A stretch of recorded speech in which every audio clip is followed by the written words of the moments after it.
Twin political storms gathered more force today over potential misdeeds at the IRS and the seizure of reporters' phone records. The Attorney General faced questions before the House Judiciary Committee, and the administration came under new criticism.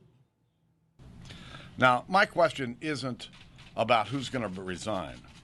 My question is, who's going to jail over this scandal? House Speaker John Boehner led the way this morning as Republicans stepped up demands for action in the scandal at the Internal Revenue Service. There are laws in place to prevent this type of abuse. Someone made a conscious decision to harass and to hold up these requests for tax-exempt status. That followed last night's release of a report from the Treasury Department's Inspector General. It found the IRS used inappropriate criteria that identified for review Tea Party and other organizations applying for tax-exempt status based upon their names or policy positions. And there was more. USA Today reported that during the same period, the IRS approved perhaps dozens of applications from similar liberal and progressive groups. Mr. President. On the Senate floor, Republican Minority Leader Mitch McConnell pressed the White House to make sure the IRS cooperates fully with congressional investigations. These allegations are very serious.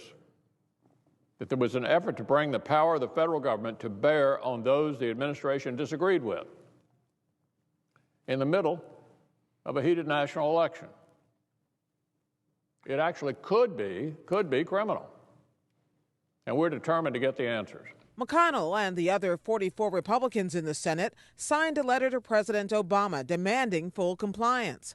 White House Press Secretary Jay Carney said today the president is committed to getting to the bottom of what happened. He expects people to be held accountable if they engaged in inappropriate activity, inappropriate conduct.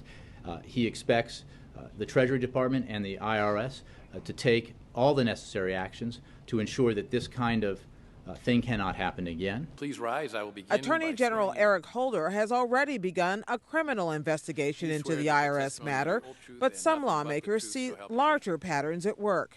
Republican Congressman Steve Chabot of Ohio. I believe there's been a pattern by this administration in not taking responsibility for failures, avoiding blame, pointing the fingers in somebody else's direction.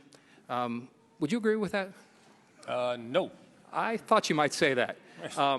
I think a lot of people do, including myself, and I think a lot of members of this committee, and we might be divided, obviously, but these are very significant things which have occurred here, and I would strongly encourage this administration to get out front, get all the facts out, let the chips fall where they may. I would agree with that last part of your statement. It is one of the reasons why I ordered the investigation last Friday, and I can assure you and the American people that we will take a dispassionate view of this. This will not be about parties. This will not be about ideological persuasions. Anybody who has broken the law will be held accountable.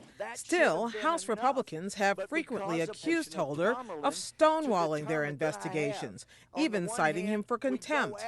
That bad blood was on sharp display when Holder's leading critic, California Congressman Darrell Issa, complained the department failed to hand over emails in another matter involving the Civil Rights Division.